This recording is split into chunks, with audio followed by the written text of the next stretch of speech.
जानकारी के लिए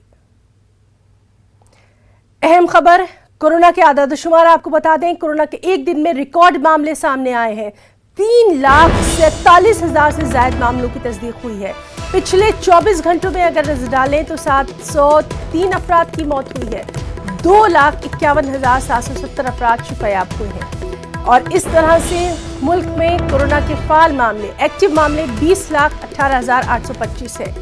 ओमिक्रॉन के कुल मामले 9,692 हैं। तो अहम खबर कोरोना के हवाले से एक दिन में आज फिर से रिकॉर्ड मामले देखे गए हैं। कल भी तशवीशनाक हालात थे, आज भी 3,47,000 से ज्यादा मामलों की तस्दीक हुई है। 24 घंटों में 703 अफराद की मौत हुई है। कल ये तादाद 400 से ज्यादा थी और आज ये 703 तक पहुंच गई है। 2,51,770 अफराद शिफायाब हुए हैं। कोरोना के एक्टिव मामले 20,18,825 है। ओमिक्रॉन के कुल मामले 9,692 हैं।